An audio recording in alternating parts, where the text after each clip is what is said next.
Hello, ladies and gentlemen. It's your host, Dr. Giggles, with our buddy over here. DJ Legend. You might want to push over just a smidge. Well, there we go. Think? Yeah, just a little bit. You're off there a little bit. Just a little bit. Yeah, camera angle. Yeah, playing with the camera angle. I don't know how many people are watching because we kind of threw everybody a curveball this week. Oh, yeah. So, but... Well, you say you got stuff to do tomorrow night, so which is normally when the show's been airing. Yeah. So, but any case, even if nobody watches, they can catch it. They tomorrow. can watch the recorded version. Yeah, they can watch the recorded, so Yep. we can still have fun. Yep. With our silly selves, without anybody. Oh yeah, and we're which reminds me, I still haven't watched last week's show. I missed it because I had a bunch of service calls to do.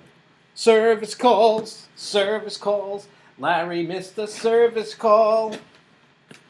I know, it seems the way in I the missed world. the show because of a service call. Imagine that. You should sue the service call and make extra money.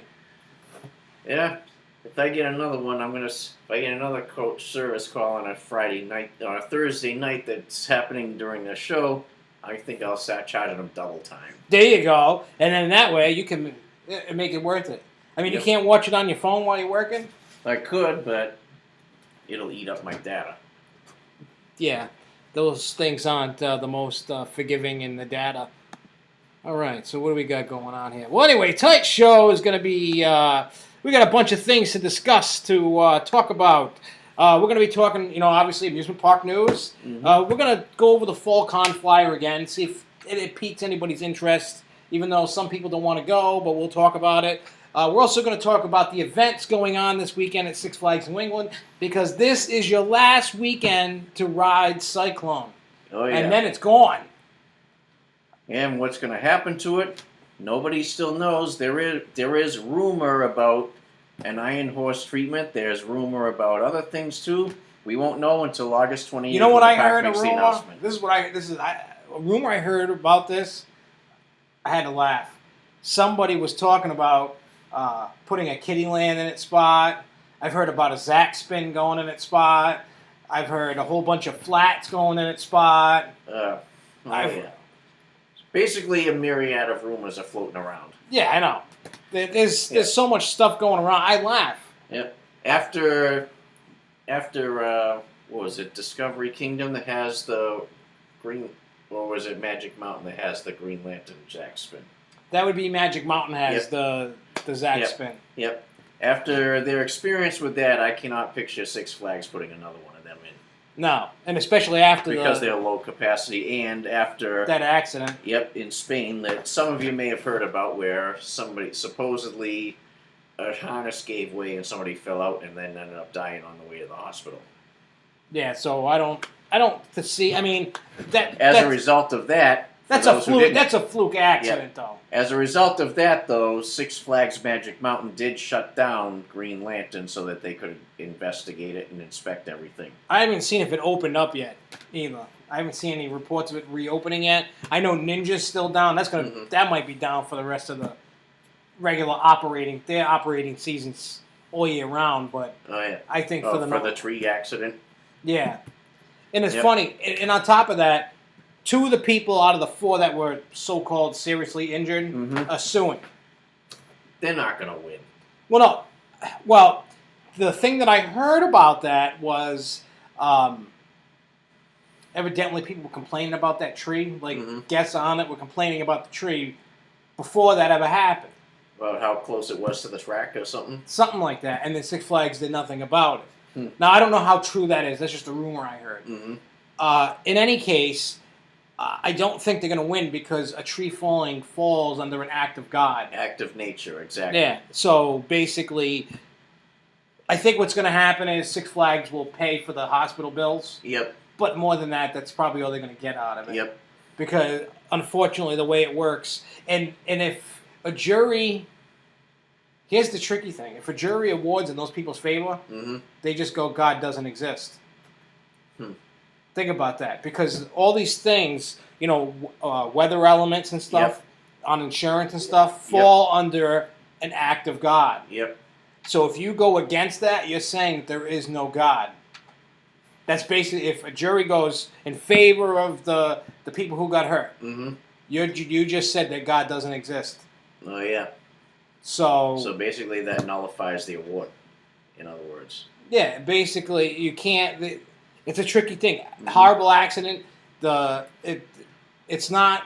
There was nothing previously wrong with the train. Mm-hmm. The tree hit. The train hit the tree, and part of it fell off where it hit the tree. Yep. That's not bad maintenance. It's just things happen. Yep. So a fluke act of nature. That's all it is. Yep. That's all it is. So unfortunately, they're probably not going to get much more than liability insurance paying for the act. You know what I mean? Their hospital stay. Yep. Maybe a couple days out of work or something. Maybe just to be nice. Oh yeah. But beyond that, they're not going to get anything. Unfortunately. Oh yeah. It's a shame to say. Mm-hmm. But there's been a few developments, though, in the news. Some weird things going on. Well, I'll start out with Halloween Horror Nights because maybe I'm not going anymore. I don't know. That Florida trip's still up in the air. But I've been following, haunts being announced. And they announced yesterday from Dusk Till Dawn is going to be a haunt. It's based on the TV. Did you ever see the movie? From Dusk Till Dawn? I don't think so. It had... it wasn't a Quentin Tarantino film that he directed, but he was in it. Also had Cheech in it, from Cheech and Chong. Yep. And some other... I forgot who else was in it. I don't remember who else was in it, but it was a good movie. Kind of like creepy vampire-ish zombie something, horror flick. But they developed a TV show, and now they're going to do a haunt based on it. There's a commercial that Universal put out. And it looks creepy, Mm-hmm. So what they've done with The Walking Dead, they've done justice on a haunt. They always do good haunts. I've never been to one, but everybody that's been to, I know Luco's been, and they said the haunts are amazing. They always win top haunt. Oh yeah. On the Golden Ticket Awards every year. Mm-hmm. So I don't think this should be any less than a good haunt for them. I mean, that's the thing. See, that's the thing I love about Universal. Mm-hmm. They can use a lot of their properties into haunts, and then they take other properties like Walking Dead, or I'm not exactly sure which company puts out From Dusk Till Dawn, but it should be good. Plus, they have the Bill and Ted show. Yep. That I really want to see, and there's all kinds of stuff that goes on that I really want to see, and maybe my Florida trip just consists of going just to Universal, just to do Halloween Horror Nights. I don't know, but I want to do it. But the thing is, I might want to skip it this year because of Harry Potter. Did you hear about the wait times for the roller coaster? Oh yeah, 7.5 hours. Nothing is worth waiting that amount of time. No, that's crazy. No, I still think if you need to wait that long in a line, there is something wrong with you. Mm. I mean, I understand. I mean, if you look at people that like Star Wars, they'll camp out. Like when I used to go to Insane Clown Posse shows all the time, kids would camp out all day just to wait 10 hours just for the doors to open. Oh, yeah. I get it. People have, Harry Potter to them means something like Star Wars means to people. Roller coasters mean to us. Yep. I mean, I would camp out a couple hours before a gate for certain attractions I really wanted to ride, but I'm not waiting in a 7.5 hour line. And on top of that, there's no bathroom in the line. You get out, you're done.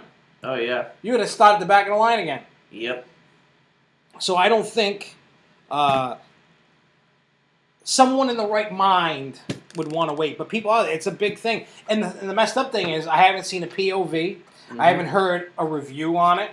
I haven't seen anything about it. All I've been hearing about is the long waits. Nobody has said a thing about it. No, I haven't even heard if it was good or it was bad or it was okay or it was amazing.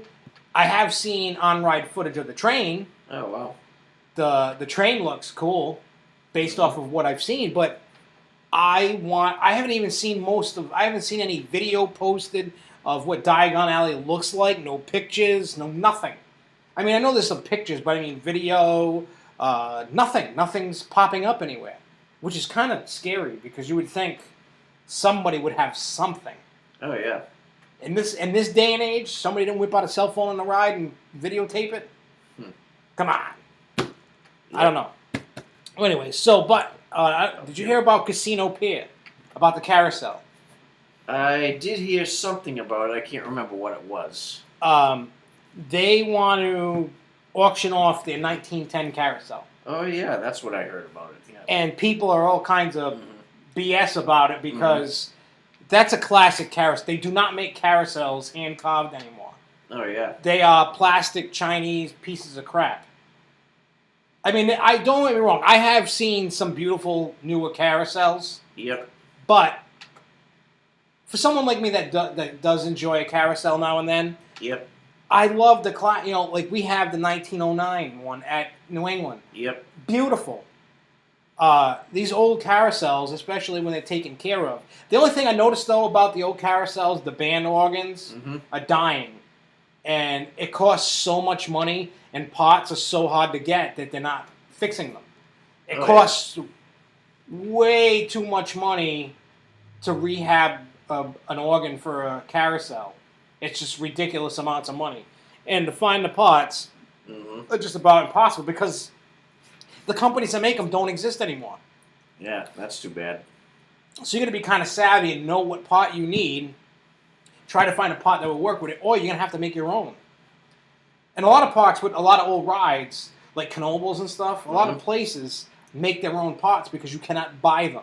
Yeah. They have to have them machined out, whether they make them themselves or they have someone else make them. So it becomes a problem. So that's why you see a lot of the classic rides ripped out. Because parts are no longer available. You can't get them. You just can't get the parts.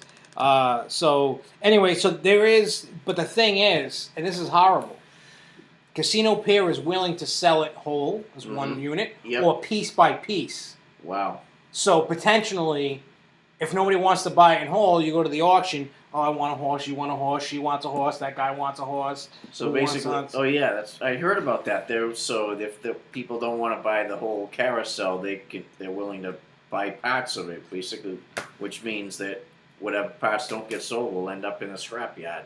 Yeah, because basically they said though that you can make more money from the carousel selling it piece by piece than a whole. So it's potentially, and if they're going to sell it piece by piece. Carousel enthusiasts, maybe somebody like us, if the price is right, we would buy a piece of that history. I mean, if the price, if I could pay a couple $100 for a horse off the ride, I would buy it. It's a hand-carved horse. Oh, yeah. I would buy it for $200. Not and if I had a place to put it and I had the money there, I'd probably think about doing that. So yeah, that's the issue. There's petitions going around trying to save it because what Casino Pier wants to do is they want to put in more new rides because that place is all shot squad from the fire and Sandy and all that. And so what they want to do is they want to get rid of it and make room so they can put more attractions in. Yeah. So people are, save the carousel. So if you see the petition and you love the carousel, sign it to save it. If not, it's going to be sold. They're going to keep it open for the remainder of the season, but once the season's over, that's it. Kaput, done. Which kind of sucks because, I try to ride carousels that look appealing to me, and I tend more to go towards the older ones, or a unique one like Maurice Pier has a small carousel, but it's a double decker. Yeah. It's not giant by any means, but it's small, and I rode that just because double decker, 2-story. I got to climb upstairs to get on the horse, so I did that. Also, I like the carousel at Santa's Village. Did you ever go to Santa's Village? No, but we will be doing that this weekend. It's instead of horses, it's Rudolph the Red-Nosed Reindeer. Oh, wow. So I wrote it just because it was different. It was different. Yeah, I'm not going, and then Russ had asked me why I was not on the list to be going, and I had a chit-chat with him why I was not going. But, I don't know. I really wanted to go because you know what? I love Santa's Village. I love Storyland. I know they're kiddie parks. Yep. But they're nice. And since you've never been to either one, right? Correct. Lady of the Grove has been there as a kid a couple of times, though. To both parks? Yeah, I believe so, yes. The thing I like about Storyland, for the most part, it hasn't changed that much. I mean, except for new stuff they've added. But the flume ride's cool. It's not a big, giant flume, but it's cool. They got a lot of cool rides, great theming. I like that whole fairy tale storybook theme. I'm a sucker for it. Yep. I don't know why. And in Santa's Village, see, the key is if you go up in, like November, December when it's all snowy up there, you really feel like you're in Santa's village. So that's why I like that. That's one aspect of family parks like that I like. Holiday World. We have they have a what do you call it? They put up a construction cam now. Oh yeah. For the new ride that should be any day now. We should be seeing an announcement. I don't know how many days are left on the journey. Mm-hmm. I think it's under 10. Could be even 5. I don't know. But the announcement should be coming any day soon. So now we can start getting a glimpse at the construction going on. I mean, there's so many rumors about what that is, what's going on, that nobody knows exactly what it is. Could it be a water coaster? Is it going to be a roller coaster? Is it going to be a steel one? Is it going to be a wooden coaster? Is it kiddie rides? Is it family ride? Nobody knows what it is. I mean, I was there that day when they started the whole. Mm-hmm. Were you there that day? No, you didn't go there. That was when we went to Holiday World the day before Spring Con. No, I wasn't there for that. We were there last season, though. Yeah, well, as part of the big giant trip that we took. Yeah, well, when they gave us the behind the scenes tour of Voyage, mm-hmm. they had the box that was buried in the ground, and they dug it up, mm-hmm. and and then when they gave us the dinner, which was magnificent at that mm-hmm. that Thanksgiving platter. Oh yeah. They gave everybody that. Yeah, we partook in that when we were there. So. Great eatery. Oh yeah, it is, and the food is actually pretty good. I wasn't really expecting. Wasn't even expecting that. I thought they were going to give everybody like a slice of pizza or something, mm-hmm. but it ended up being like a full blown Thanksgiving meal. I was like, whoa, this is cool. Oh yeah. So and on top of that, I think the best part about it was because it was free. Oh yeah. That was definitely a big plus. Yeah. So then after everybody was eating and stuff, then they brought the box in, and then they had the sale in 66 days, and that's how you get the website and all that stuff. So that's how that started. So we need to keep an eye out on that until the announcement's made, see what's going on. I'm hoping that the announcement is soon. More sooner than later. I just dying to know. Because it looks like it's going to be something pretty decent. And it's probably going to use some of that area that water ride they just ripped out was in. I think they're going to use some of that area there. Oh, makes sense. Did you hear about what happened on the Pirates of the Caribbean ride at Magic Kingdom? That I did not. A guy from the UK got 2 fingertips ripped off. Ooh. Nobody has stated exactly why. Mm-hmm. Or what happened, but I'm probably gonna go out on a limb here and say they probably didn't have their hands within a good region to keep your hands. Mm-hmm. They probably had them outside the boat, getting them pinched off. That's what I assume. Mm-hmm. And you know what happens when you assume, but that's what I think happened. Because there are areas, if you stick your hand down, they're gonna get pinched. Oh yeah, no doubt. Because that ride, there's not enough room, like say a log flume when you want to splash somebody. Mm-hmm. There's not that much room. It's a tight fit. You're not really sticking your hands in the water. You don't want to. We got. And that's when it becomes time to realistically preach about rider responsibility. Oh yeah. Because that's kind of GP stupidity. Yep.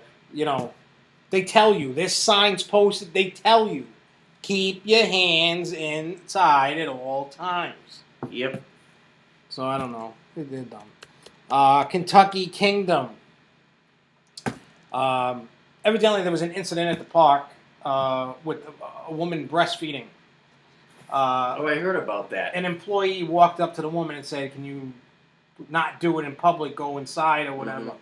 Well, evidently that kind of blew up a little bit, and the owner, the CEO, Ed Hart, he posted on social media saying how he supports it, and they now know to back off because he supports the bond between a woman and child and the breastfeeding thing. Mm-hmm. He says that at their discretion, whether it's private or public. Mm-hmm.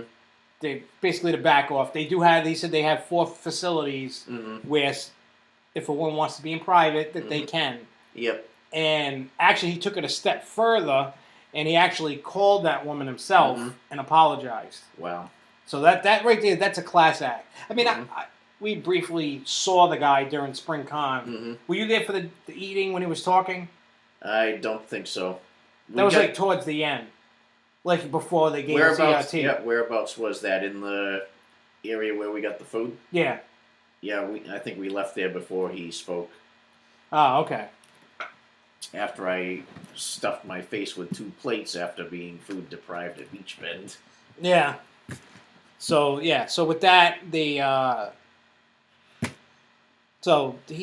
think he did a class act move there. But now Dorney with the Stinger. The Stinger's still down. I heard. They put the train back on the track, but it's still missing pieces from the lift hill. Wow. So I don't know if it's going to be down the rest of the season. I don't know if it's going to reopen, when it's going to open.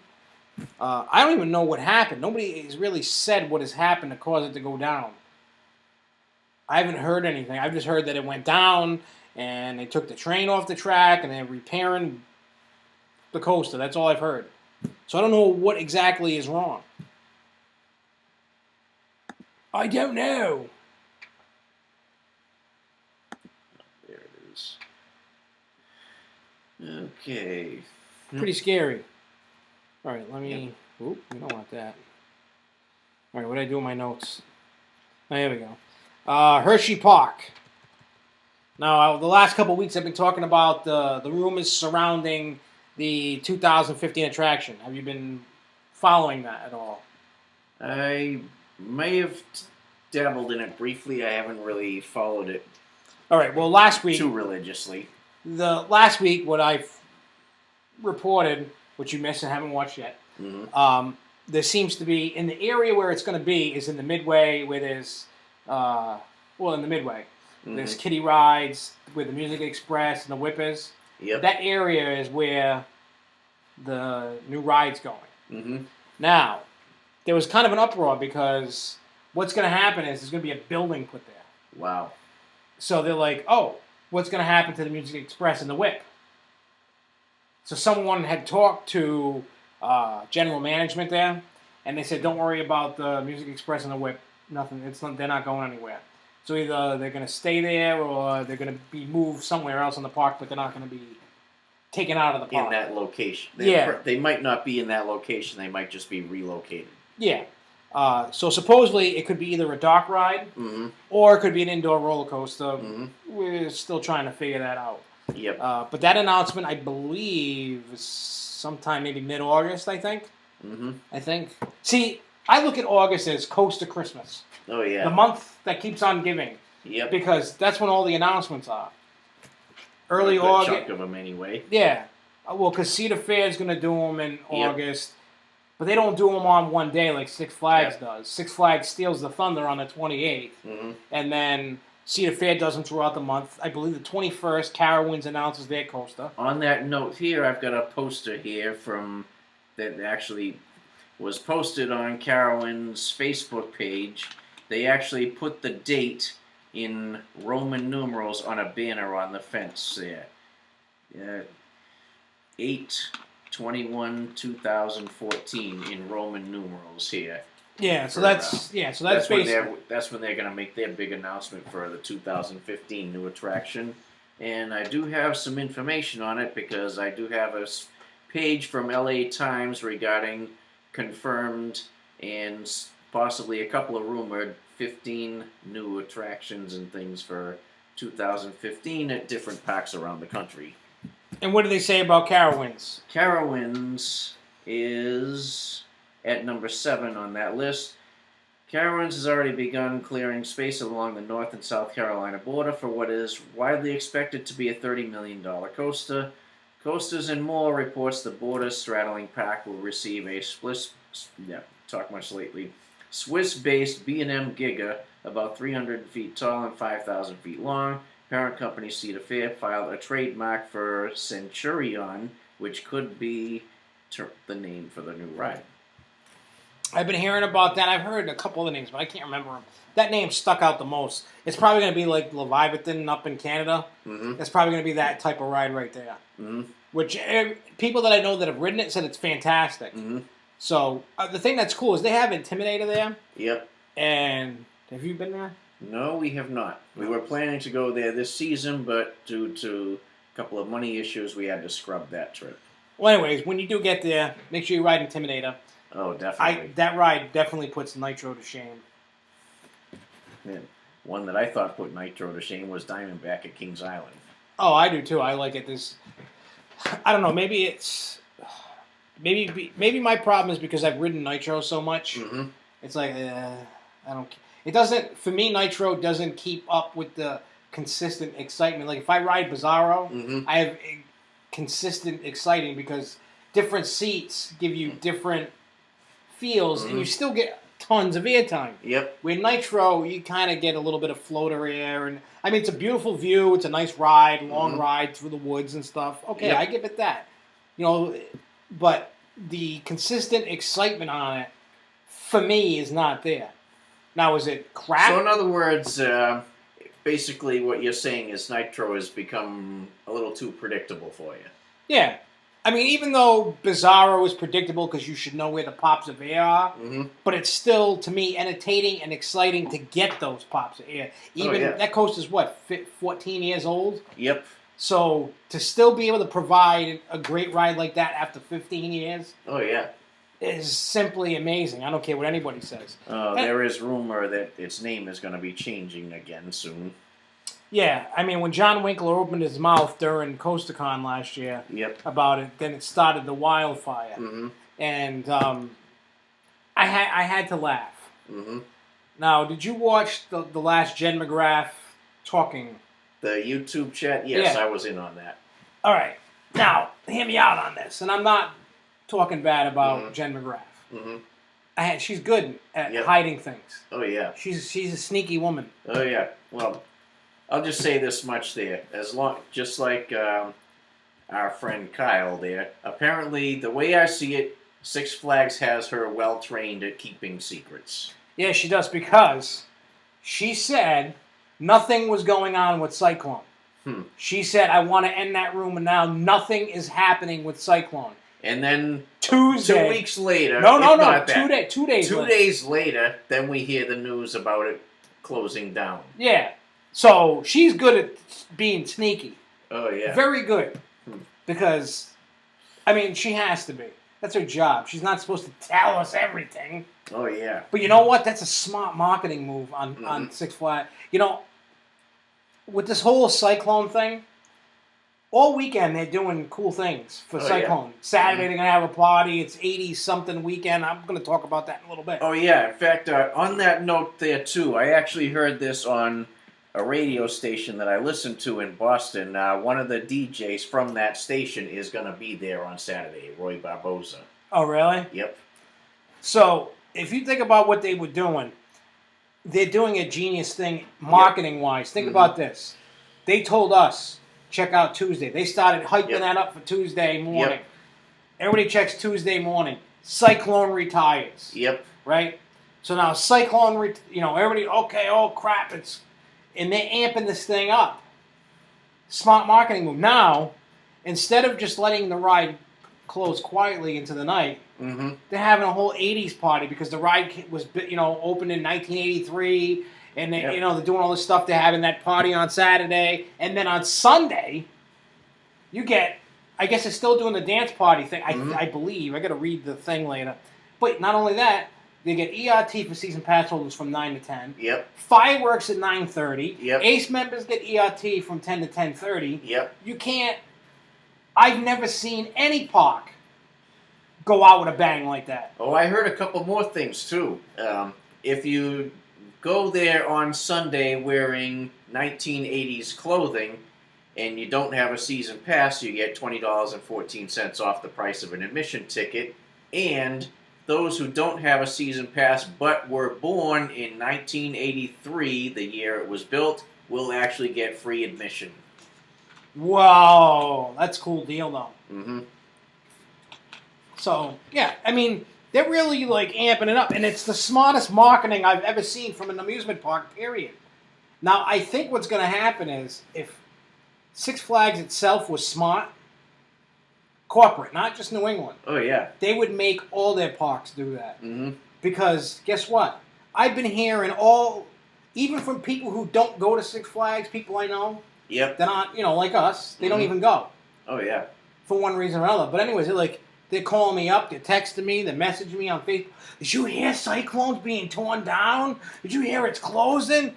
Oh my God, I wrote that a long time ago. Oh yeah. And I'm like, hey, it's time to move on from it. So it's anybody else here or we're not? Jason is on. He's got a couple of questions. All right, Jason, I will get in touch with you as soon as the show is out, because I know you have some things to talk to me about regarding this coming weekend. So I will get back to you. So fear not. Okay, isn't Centurion something to do with ancient Rome? I think that's kind of, I think it has something. I think it does Roman-esque because it kind of reminds something that would come out of like the movie 300. Oh yeah. Something, maybe it's a creature or a god, maybe a soul. I don't know what the Centurion would be for this, but I believe it is Roman-esque. I want to say it has to be Roman numerals, Roman this, that, and the other, and it's just one of those things. And I think maybe word didn't get out enough. I don't know about tonight's show, but it was just a change in plans. I got things to do. Hey, things happen. So, but anyways, anybody that does that can watch it at any time. We'll post a link after the show. Yep. And people can watch it then. No big deal. We still get to entertain ourselves. Who cares? Oh yeah. Yep, and the last bit of news that I have, and then we'll get into events and stuff. Sawmill Plunge down for the season at Lake Compounce. Wow. I have no idea what happened. I heard something to that effect. I didn't hear the cause of it though. I don't even know. I'm gonna email Jerry.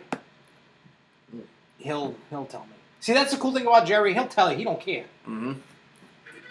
He doesn't necessarily have to keep it secret. It's not really like a big secret. It's out. It's closed. But I would like to know why it's closed. Who broke my ride? I like that ride. And Boulder Dash was down today for scheduled track maintenance today. So it should be open tomorrow. I mean, it went a week or two or something. It was down. It was broken. I wonder if the motor went on it again. I don't know. All right, so let's talk events. I've got some. Oh yeah, you got some news. News. Yep. Actually, I have this. I have this page that was shared by RCDB on Facebook from LA Times regarding top 15 for 2015 best new attract rides coming to U.S. theme parks. Okay, one of them we already touched on, so I'll start from the bottom of the list. Okay, number 15, Idlewild, Daniel Tiger's new neighborhood trolley ride.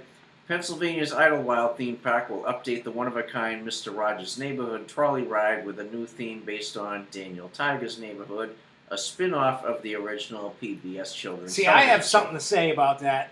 All right. I've ridden Mr. Rogers' Neighborhood. I even have a POV of the ride. Oh, wow. It is an excellent ride. You must have watched Mr. Rogers as a kid, right? Well, who didn't? Yeah, I know. Those of us who were actually were in that generation who did. Yeah, well, you had all the characters, even Lady Fairchild, everything. Oh, yeah. Every character. Now, the cool thing about the ride was that Mr. Rogers himself helped design that ride. Oh, wow. So, and that's his voices doing the characters of the ones he did. That is all him. Obviously the park did it, and whatever their deal was. So Fred Rogers actually was enlisted to assist in building that ride. Yeah, to get his, his whole little world there. But I don't know anything about Daniel Tiger. I didn't even. I've never heard about Daniel Tiger. I couldn't even tell you anything about him. I mean, he's a character, yes, on the original Mr. Rogers, but at the same time, and it's animated, so I don't know how good it is. I don't think it's going to be anywhere as good as Mr. Rogers. So, all right. Anyways, go to the next one. Next up, at number 14, Indiana Beach new thrill ride. Indiana Beach Amusement Park, located between Chicago and Indianapolis, has promised to replace the 1971 Galaxy Wild Mouse with a new thrill ride in 2015.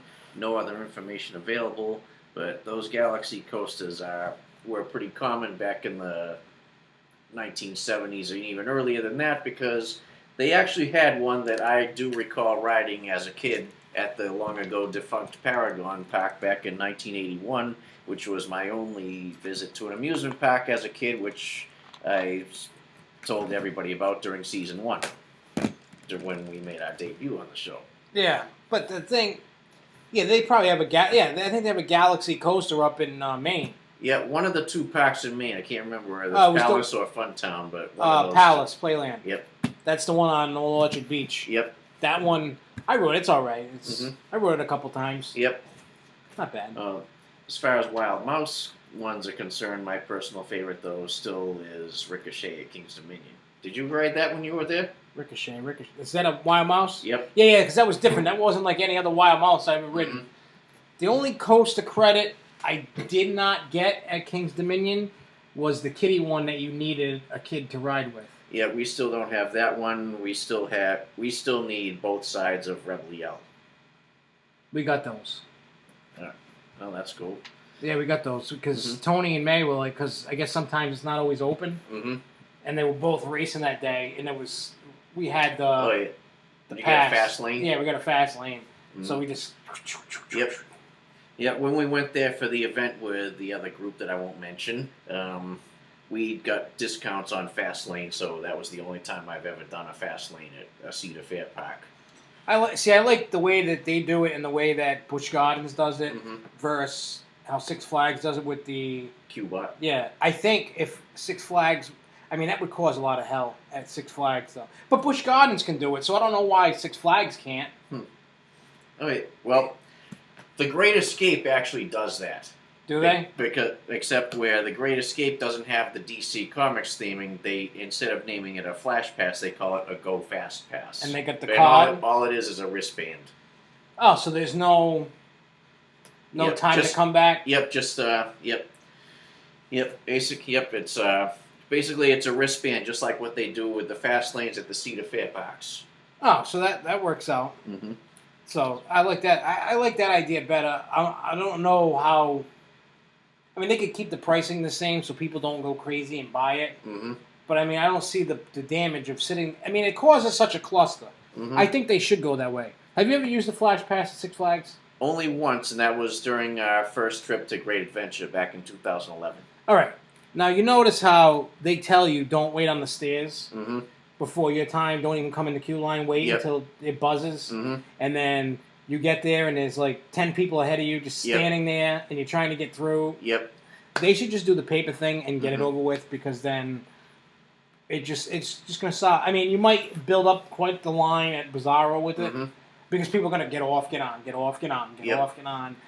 One thing I think they do need to eliminate is where they have the re-ride option with the Platinum. In my opinion, I think they should get rid of that.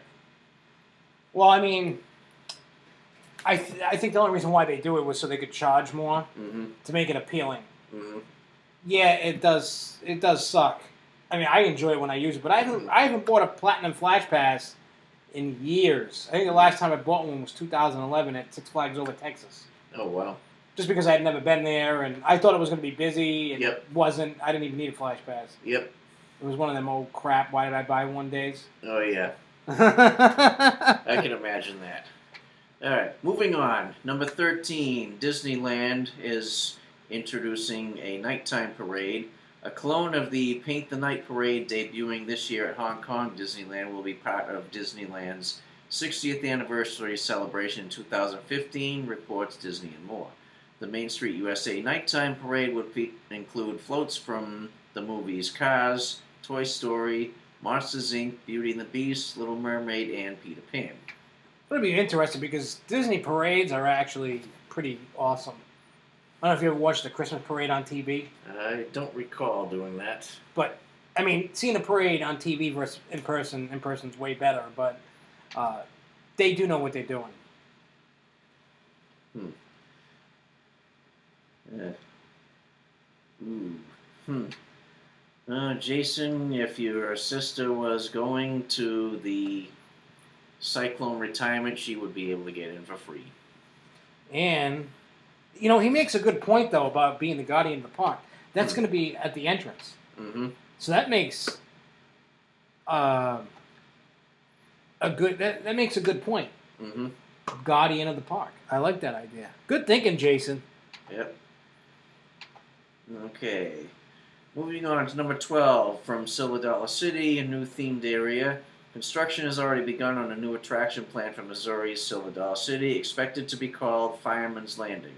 An S&S double shot tower from the former Celebration City Amusement Park is already on site. A recent visitor survey asked for feedback on 3 possible ride concepts, including a fireworks factory attraction. Oh, so maybe they'll get a clone of Fire Chaser at Dollywood? Yeah. That could be. That was a really good ride. Yeah, that credit I don't have. Yep. Everybody's trying to talk me into going into the holiday event. Mm-hmm. Luke going over there trying to talk me into it. We just took a detour down there the day after SpringCon, and the day after last day of SpringCon, and that's where Lady of the Grove hit her 150th with Thunderhead. Oh, so she's ahead of you. Yep. She's ahead of me by 2. Uh-oh, you need to hurry up and get... Well, the reason why she's ahead of me is because she went to a bunch of parks as a kid, and also was now able to finally ride some of the ones that she was previously not able to ride because of restraint and body size issues. Yeah, so now... And plus, some of them you can't get the credits for because the parks no longer exist. Yep. Okay. Next up, another place where you visited this past season, Holiday World. We actually mentioned this earlier in the show.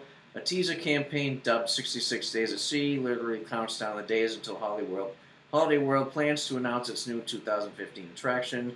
Journal entries documenting a transatlantic journey aboard a sailing ship suggest the ride planned for the Thanksgiving section may feature a water element. Yeah, probably. It's probably going to make up for that loss of that ride. That could be. That's what I'm thinking, but I don't know for sure. But that's what I'm suspecting. But who knows? I don't know. All right. And moving on at number 10, Lagoon Amusement Park has begun installing a one-of-a-kind vertical lift coaster with a vertical lift hill and multiple inversions. The still unannounced 200-foot tall steel ride will be designed by an in-house team, just like Utah's Park's Bombora coaster. So that's interesting. They're going to design it themselves. That's going to be an in-house design. Well, a lot of times, I didn't know this, but a lot of parks design them Mm-hmm. and then send the designs off to the manufacturers. Mm-hmm. Because a lot of parks, Six Flags and stuff, they know what they want. Mm-hmm. So they say, this is what we want, and then the ride company will come back with a better plan. But yep, they may have to tweak it in order. They'll probably have to send it to their engineering department and maybe make some adjustments because of the dynamics involved. Yeah. It's kind of understandable. All right, number 9, Six Flags Magic Mountain. The big rumor of Iron Colossus, apparently, according to this article, has been confirmed. Six Flags Magic Mountain has announced plans to retire Colossus and replace the 1978 wood racing coaster with a new ride. Speculation in the community has centered on a potential transformation by Idaho-based Rocky Mountain Construction that would turn the twin 4,325-foot tracks into a record-setting 8,000-foot plus looping wood steel hybrid coaster dubbed Iron Colossus. Now, So did actually, you that's know probably that? still speculation. Now, did you know that coaster was in National Lampoon's Vacation?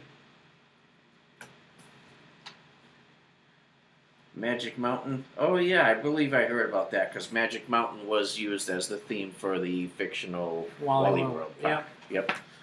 Okay. Number 8, Busch Gardens Williamsburg. You were there just not too long ago. And I bought a season pass for that place. Yeah, you mentioned that too.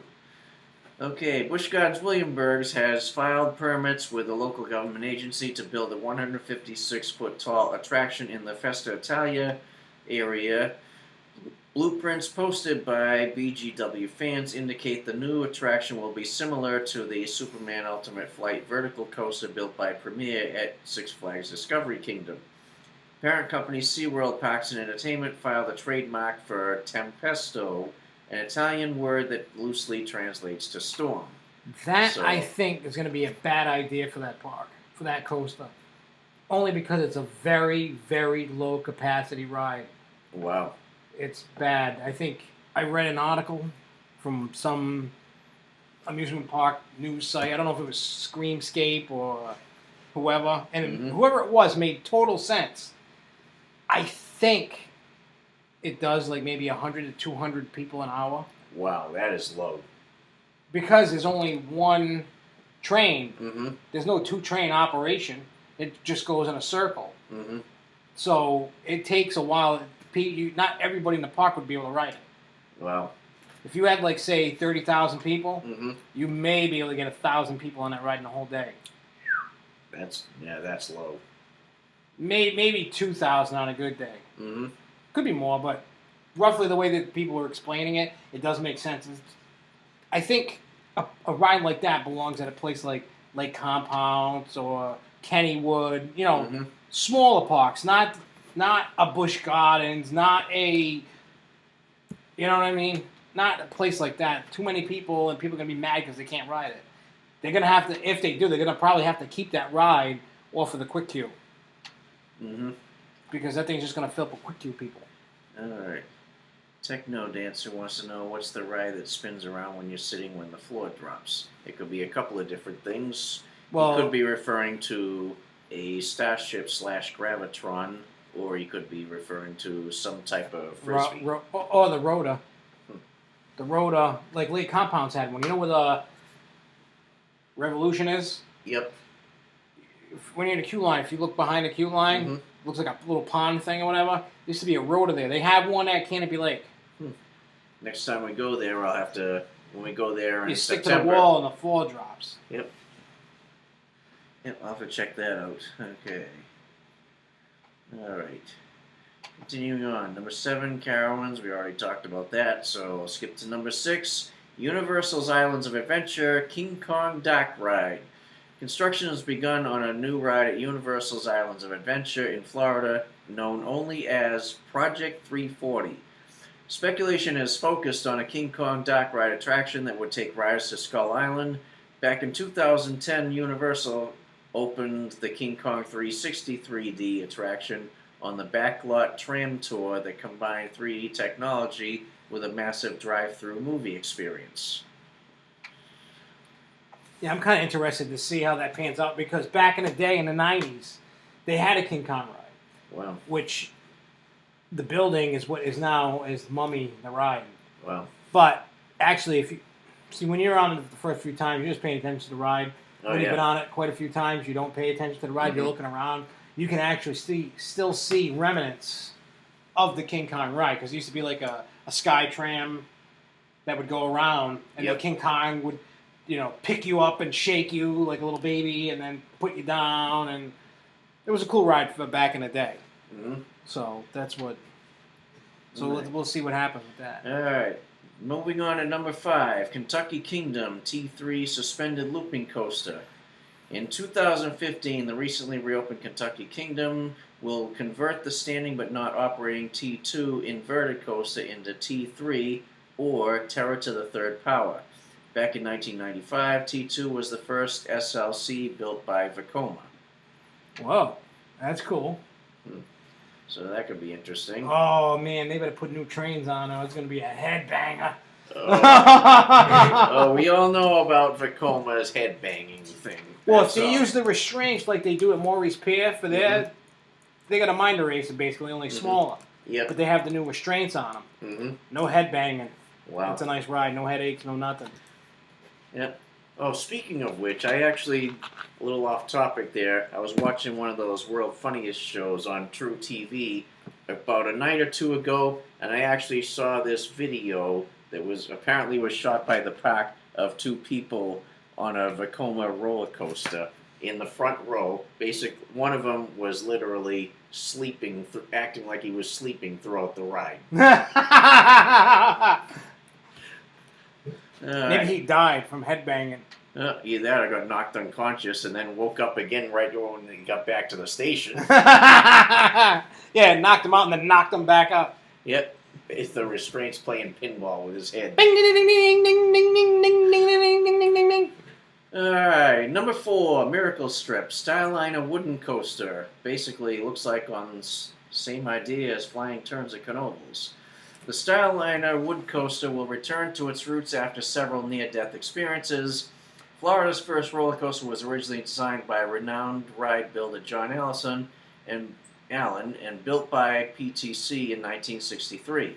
After the Miracle Strip Park closed in 2004, the Styliner was relocated to Cypress Gardens, which eventually became Legoland, Florida, and again shuttered the ride. The new Styliner will be reborn at the new Miracle Strip with an altered lift hill, but the rest of the coaster's out and back layout will remain the same. Yeah, I don't know why they have a picture of Knoebels. Maybe that's just for, because it says they got 32 images, so I don't know what the deal is with that. Well, let's take a look through some of these. Well, that's probably showing some others of the same.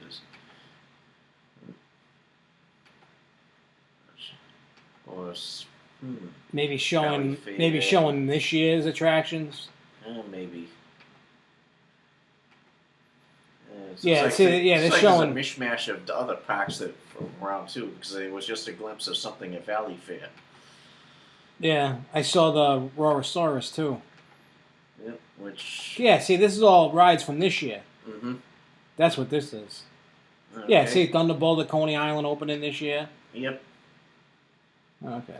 All right, moving on to number 3, Universal Hollywood, Simpsons Springfield Land. Universal Studios Hollywood will bring the fictional animated town of Springfield to life with a Krusty Burger, Moe's Tavern, and Duff Brewery next to the park's existing Simpsons ride. A similar expansion at Florida's Universal Orlando included a spinning ride themed to the long-running cartoons, Kodos, and Kang alien characters. Yeah, I haven't been on the spinny ride yet. Speaking of Knoebels, they are at number 2 with their report of an impulse looping coaster to be installed for next season. Knoebels will add a steel coaster with a chain-driven vertical lift hill and 4 inversions, including a cobra roll and an inline twist. The new impulse looping coaster, which will come from Zera, will be similar to Wicked at Utah's Lagoon Park, which features an electromagnetic vertical launch. Except this one will be a chain lift as opposed to a launch. Oh, that'd be cool. And the top story. But you notice, though, that coaster kind of doesn't fit the element of Knoebels. Oh, yeah. So, the tides are changing. Definitely. Well, you know what it is? I think the Knoebels kids wanted that in there. That could very well be. Yeah, you gotta kind of add in the new with the old. Mm-hmm. But I don't know how I feel about it. Maybe when I go to PPP as they're building this thing, maybe we'll see how it really transforms itself. As with any new ride, I'll give it a shot once just to see how it is, because I want to because I'm not one to judge a ride without actually having experienced it myself. Yeah, but my thinking behind it is they have all the old classic rides. They got a couple newer rides, but they have the classics. Oh, yeah. And then you're throwing in like a new steel. Oh, yeah. I'd rather see them, personally for me, another Woody go in. But that's me. Yep. All right, what's number 1? The top story is from Universal Studios Hollywood, Fast and Furious Supercharged. They're opening a lot next year, huh? Yep. Following on the success of King Kong 360 Universal Hollywood will add another massive drive-through movie attraction to the backlot tram tour. Fast and Furious Supercharged will take tram riders inside a 50,000 square foot attraction that combines a motion-based simulator platform and a 400-foot-long tunnel-like movie screen for a 3D experience based on the street racing film franchise. Now, speaking of that 3D stuff like the King Kong, I heard you really couldn't enjoy the 3D because of the tram. Because of the roofs on the tram, it kind of blocks out some of the view. Yep. This must be some more news things from that one.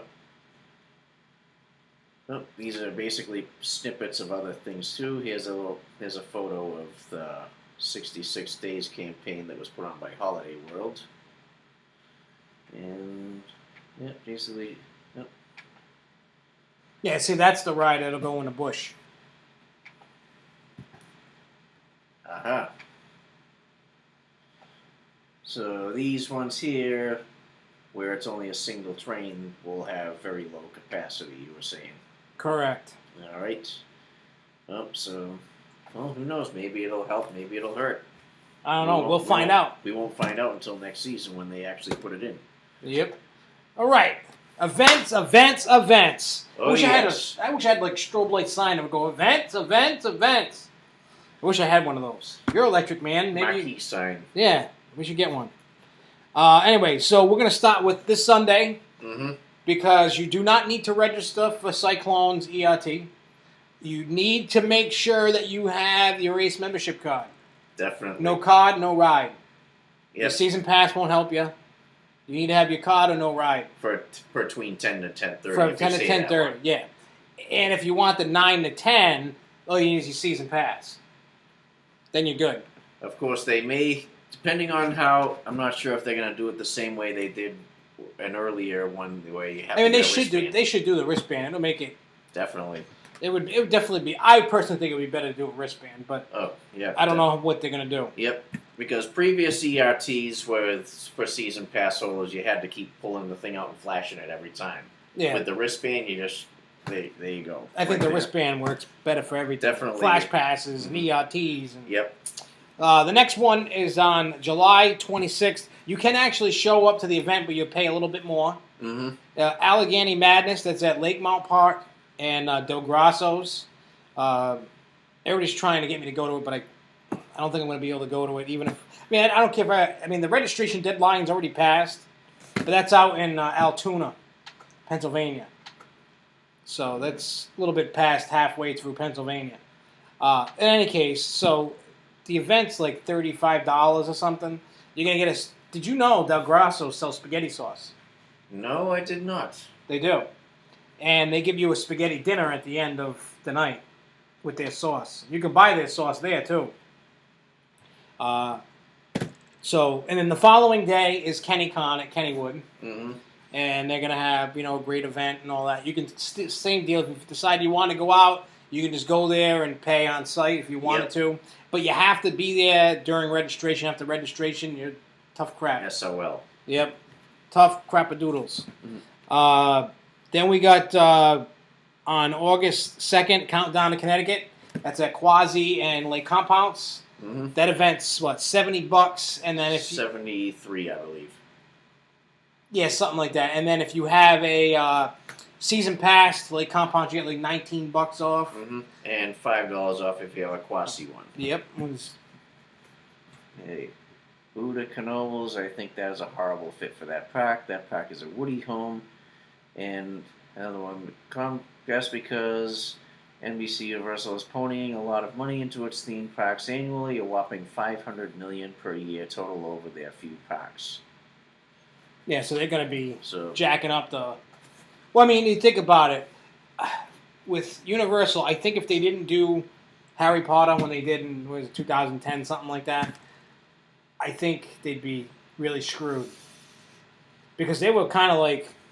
It was a place you would go to, but it wasn't a must-go-to place. It wasn't the destination that it is today.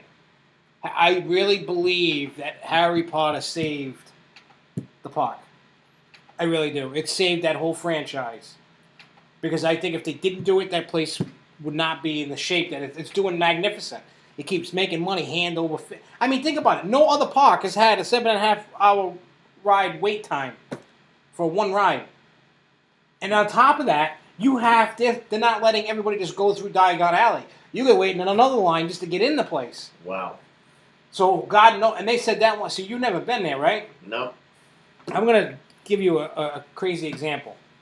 Here's your entrance to the park, right? This pack of cigarettes represents your entrance. Yep. Now, Rip Ride Rocket's over here. Yep. We'll use these cords as Rip Ride Rocket. Yep. And you go around. It's a big circle. Over here is like The Simpsons and the Terminator 2. Men in Black is right here. Yep. and then is Beetlejuice, no, and then over here was Jaws, but now that's where Harry Potter, the new section is. Mm-hmm. The line went all the way to about Simpsons Ride. Holy mackerel. Just to get into Diagon Alley. That wasn't... So think about it. You had to wait in that huge line, get into Diagon Alley, then you wanted... That could have been a 2-hour wait, 3-hour wait just to get in.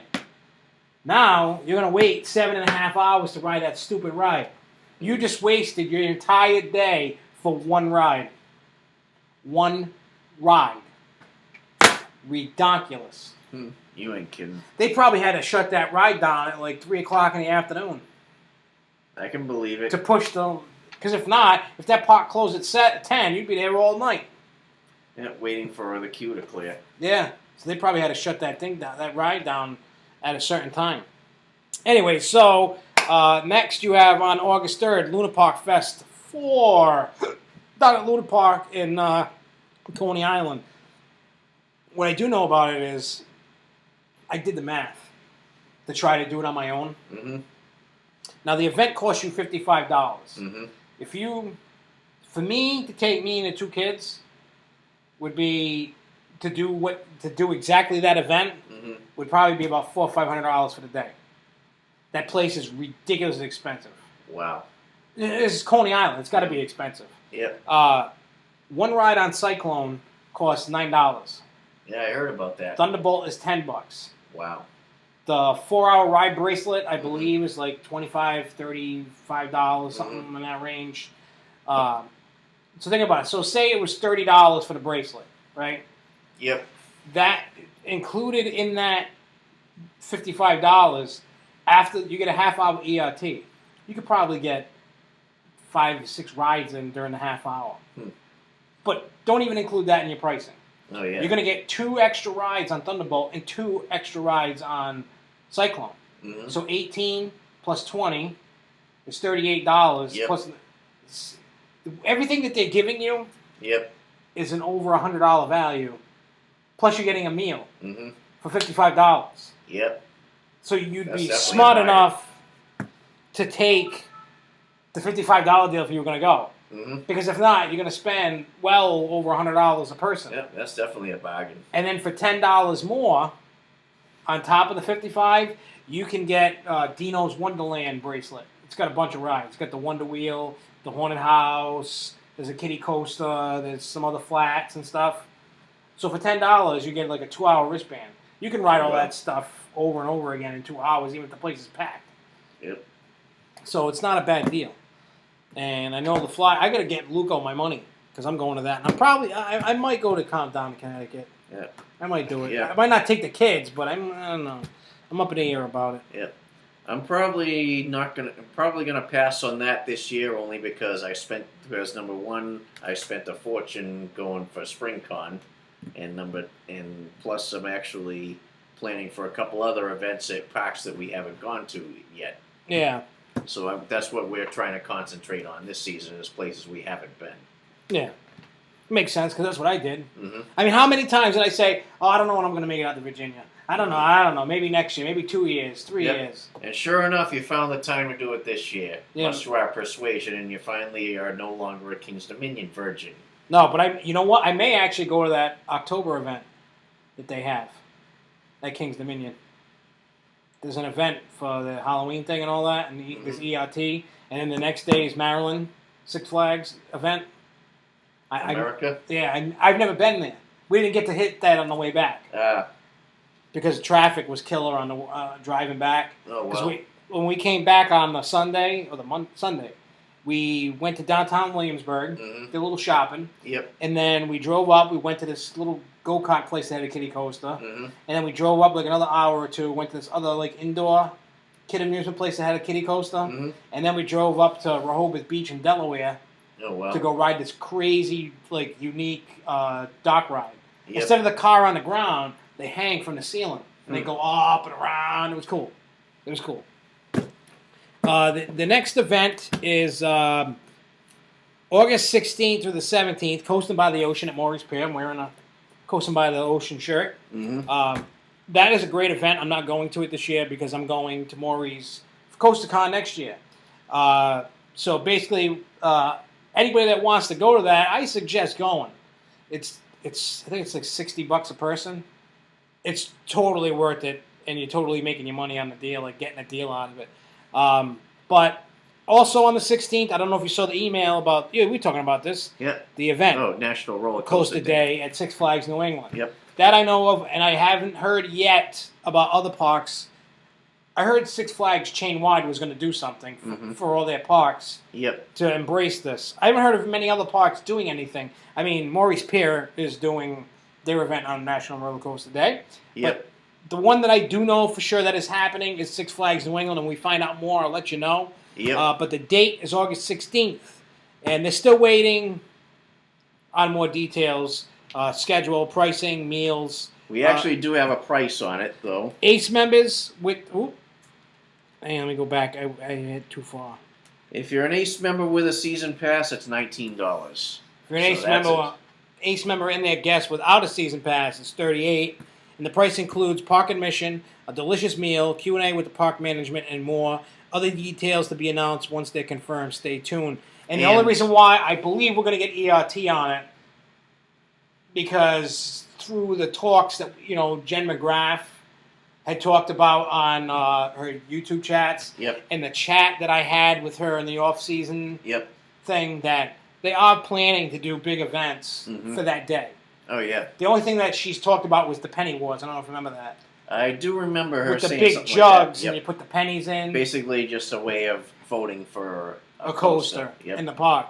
And then the money goes to a local charity. Yep, and the pricing for National Roller Coaster Day is the same whether you are a member or not. Correct. So even if you are bringing a guest, your guest will pay the same price that you're paying. Which is good, because usually you pay more. Usually non-members do pay more, yes. Yeah, so this is a chance to be as lucky as us and pay the same price. Yep. The same price. Exactly. So when we get the final details, we'll let you know about that. I don't see anything about like a registration thing yet.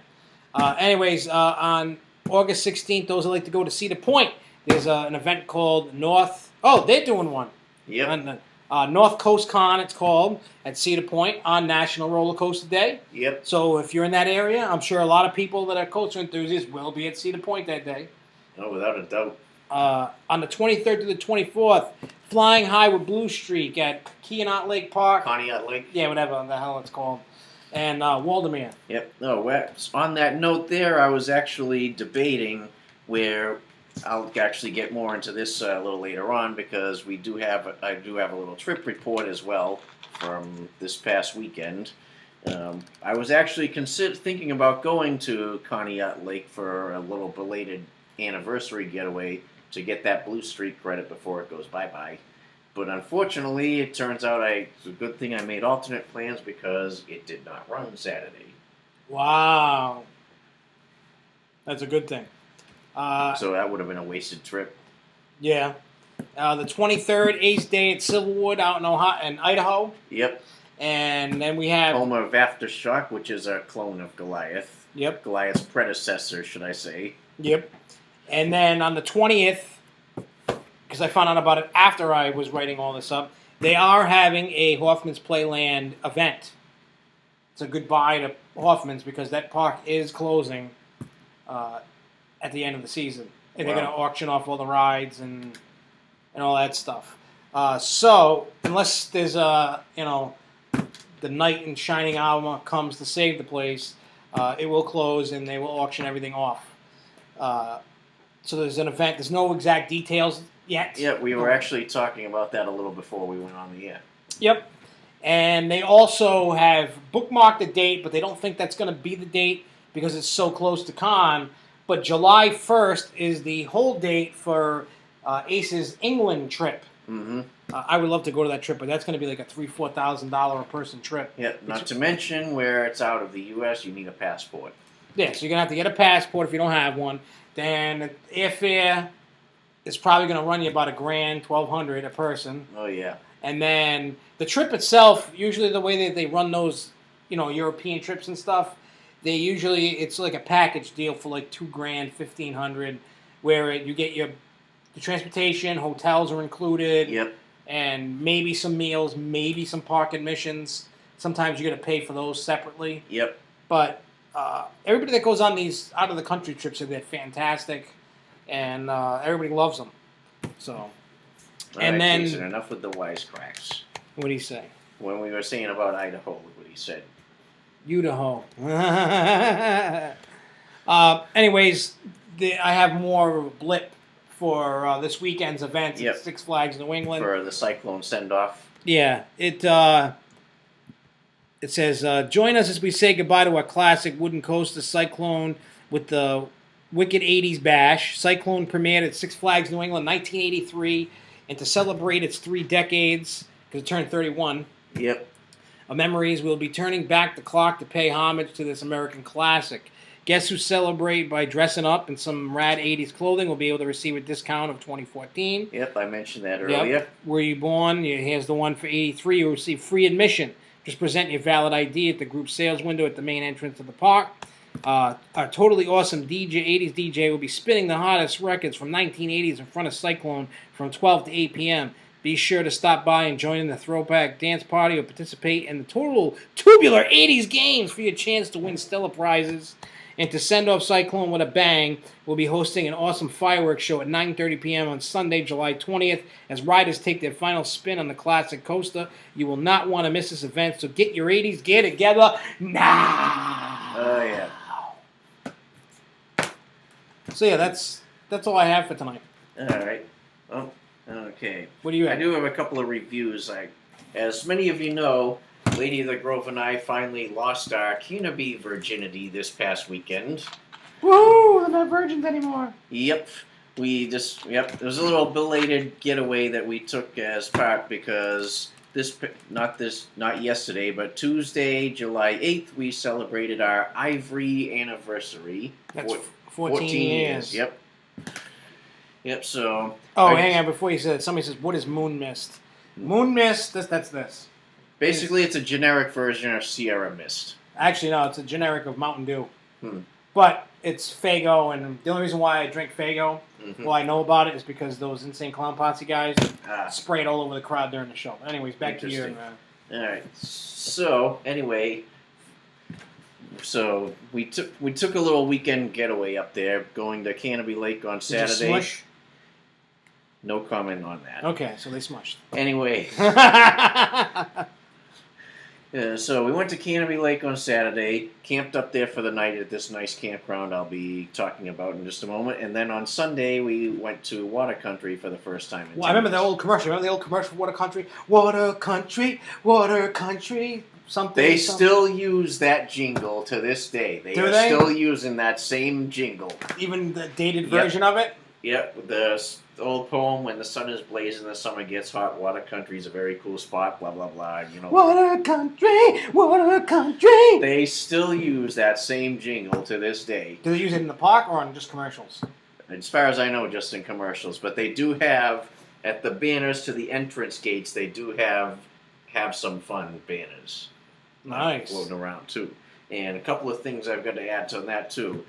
For getting back to Canopy, though, when we first got in there, and Yankee Cannonball ended up being my 150th credit, and so those of you who are following me on Facebook, Twitter, or Instagram got to see the photo.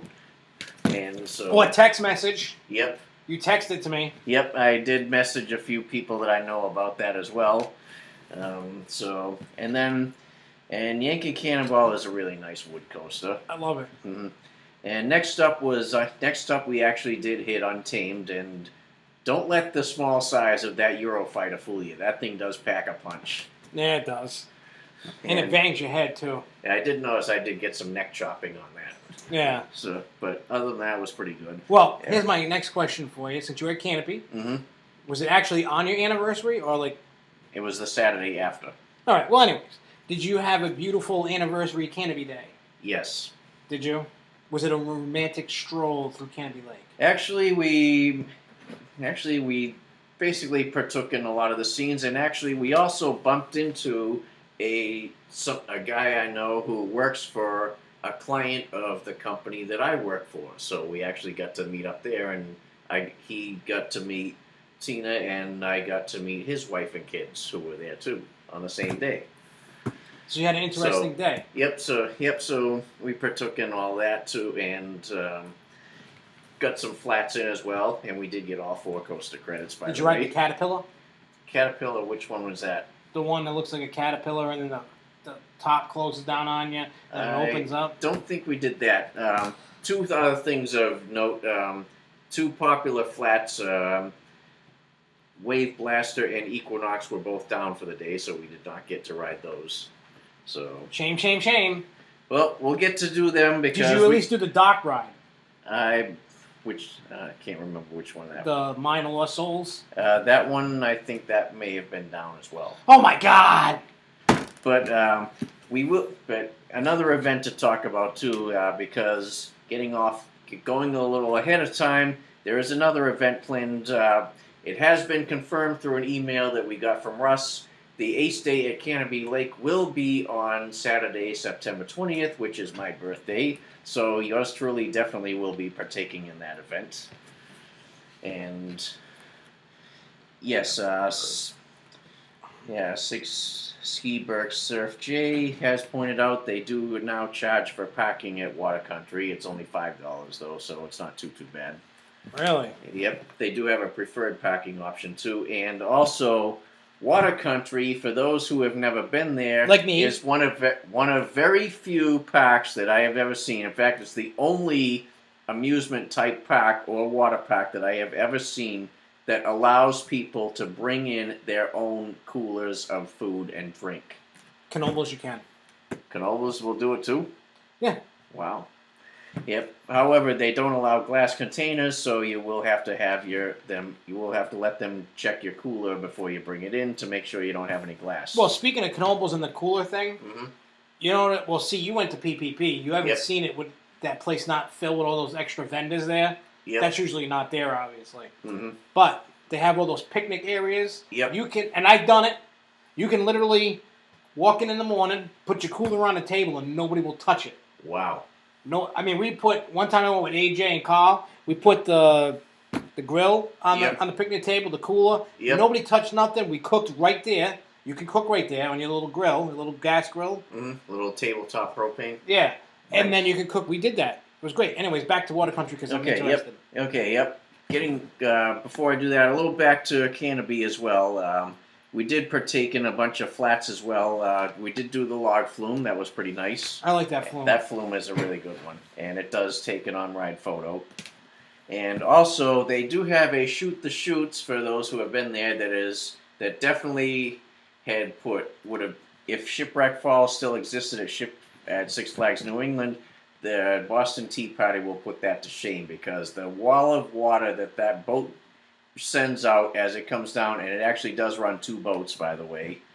That thing will soak you because the queue line and the exit bridge are directly in the line of fire from the plume of water that it sends up as it does the splashdown, and it goes so high that people riding it will get soaked as well. Everybody gets soaked? Yep. And no matter where you sit, you will get soaked if you are riding that thing. Maybe I shouldn't ride that. Well, on that note, though, somebody who was in line ahead of us actually started pulling Ziploc bags out of their pocket and handing them out to people to protect their phones. Did you partake in I did not need to because I have a life-proof case. See, I wouldn't have to worry about it because this phone itself, Mm-hmm. supposedly you can submerge it's in water. resistant. Yeah. Yep. You mentioned that too. Okay, yep. Okay, so that was a pretty good day, and although Canopy does not offer a season pass, although there are rumors that they are considering doing that soon, but nothing has been confirmed on that yet, so that's still something to wait and see. But we will definitely be back on for that event in September, so we'll be able to catch up on whatever flats that we missed that day. Yeah.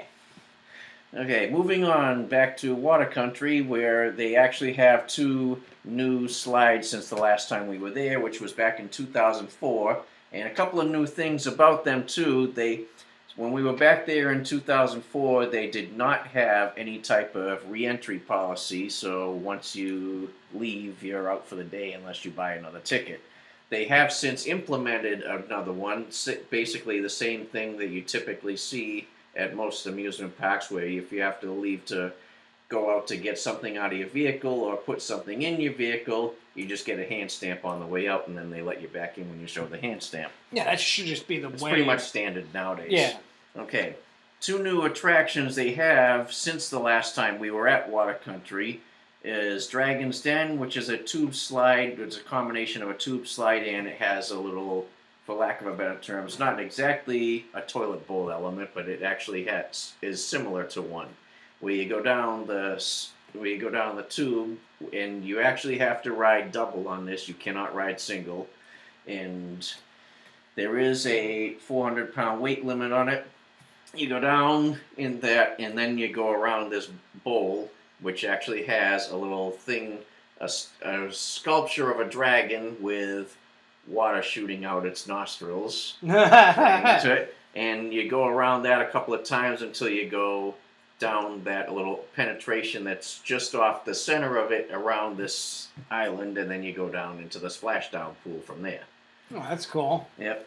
And their newest one, and the other new one, is Dr. Von Dark's Tunnel of Terror, where you actually are another one you have to ride with somebody on this. You can't ride single, and same thing on the weight limit. It's a 300-foot ride, and it actually has some really good theming of it, basically where you're going through the queue area, and it has these buildings that you walk in between, where it actually basically looks like a mad scientist laboratory. Oh, that's cool. And so it actually refers to the tubes as testing vehicles. And it actually has elements that simulate going down the throat of this big ginormous creature into it's a combination of a tornado and a dock slide, where you have to actually sit facing each other in the tube when you go down, and then when they go down, and then as you go down through the spiral tubes there, you end up in this little funnel tornado element. It's kind of swinging back and forth, sloshing back and forth, and that kind of like, in a way, it kind of simulates you being digested in a creature's stomach. I like that idea. So that's cool. cool. So that's a pretty cool thing. And there are effects lighting in there as well. Some LED lighting inside, and there are sound effects too. So that's where it kind of simulates being eaten by a creature and digested. Yep.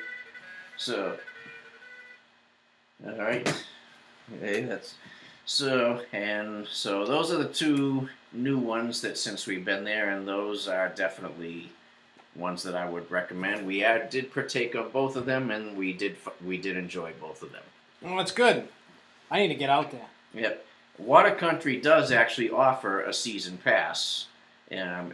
Last time I checked, it was only like $66, so it's very reasonable. 2 visits and it's paid for. They do actually have 2 different levels of it as well. They do offer a premium season pass. I'm going to pull that up just so you can see what the difference is on those. Okay. Price? $66 for the regular one, and it's only valid in the New Hampshire location. The premium pass, okay, click buy now to see the rest of the platinum premium benefits. Let's see what that is. Okay, bring a buddy for less and save for $5 left. Bring a buddy for $10 off select days, 15% off at the gift shop, special in-park dealers, 1 preferred parking voucher. I know you're big on the preferred parking. Yeah, but you know what? I'm going to shock you right now. Since Memorial Day, I have not paid. I'm going in the regular parking lot. Really? Really? I'm surprised. I know. Because I know you've always been one to shell out the money for preferred. Well, I decided I didn't want to shell it out anymore. Smart thinking. Yeah, so I just flash my pass and go park. Save at our sister park discounts on cabanas, which by the way, their cabanas are very reasonably priced as well. They are under $50 for a cabana at Water Country.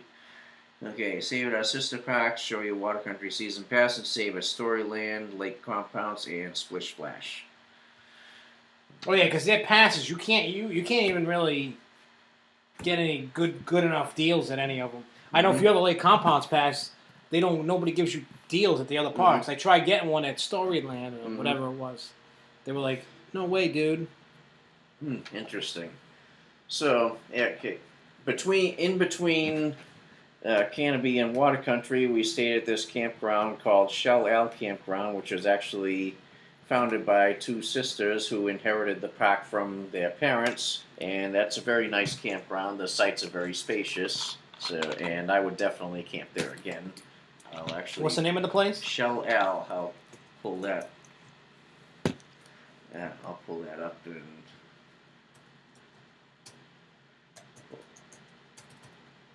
As soon as I can. Yeah, my spelling is better than my typing, so there it is. Yeah. Okay.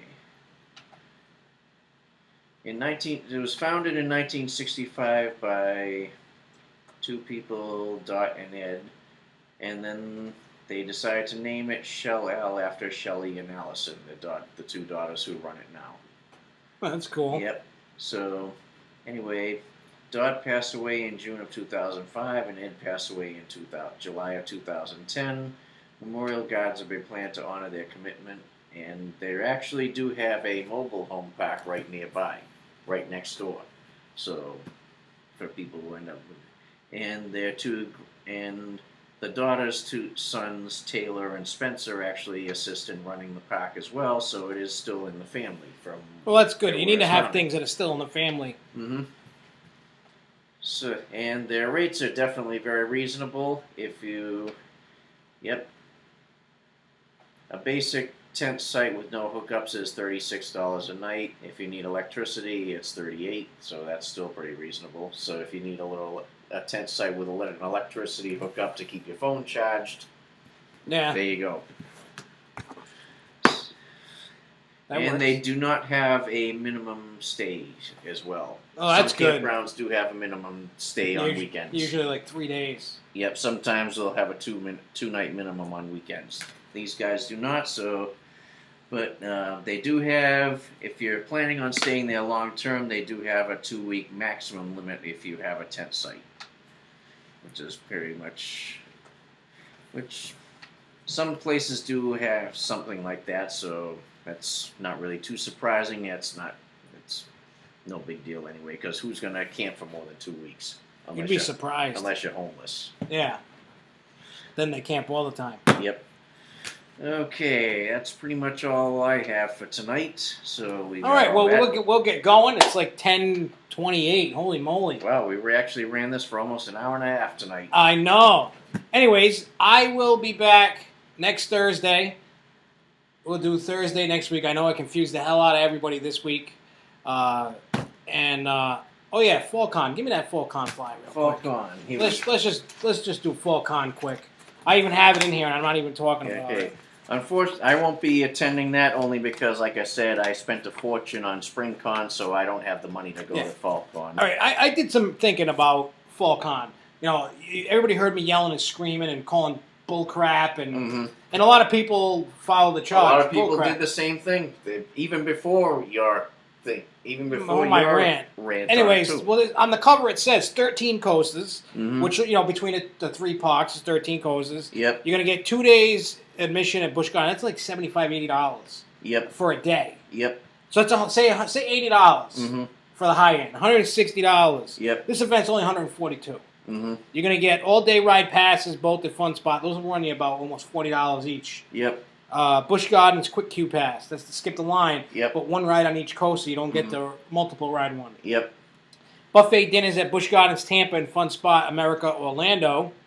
You will get meals. Now, the bad thing is there's only 1 hour ERT at Fun Spot Orlando. And I said this last week. The guys knew, because Public is officially, as of like last week or the week before, no longer the events director. He's no longer the rep in that region of his region. So the way I look at it is, you can't totally like annihilate and kill the guy or want to, have his head on a stick. Because this is his first event on a national level. You always got to give the guy at least one free pass. Yep. Just because he's trying to get into the rhythm. Yep. He's learning the ropes, in essentially. Yeah. Now, with this being said, I'll give him the freedom, the benefit of the doubt. I'll give him the free pass. Because, I'll look at all the events next time.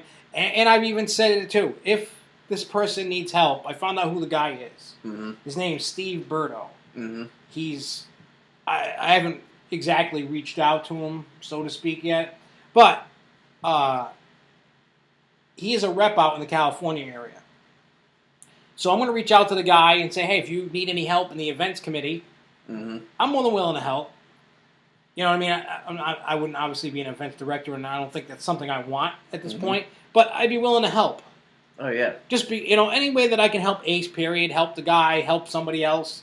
I'm more than willing to help if they need help. All you got to do is ask. But I'm going to reach out to the guy and say, hey, you know what? I get it. He's new. And he's going to need help. That's why they have an events committee. These people on this committee, they help the guy. Because you can't just do it all yourself. Oh, yeah. It's tough.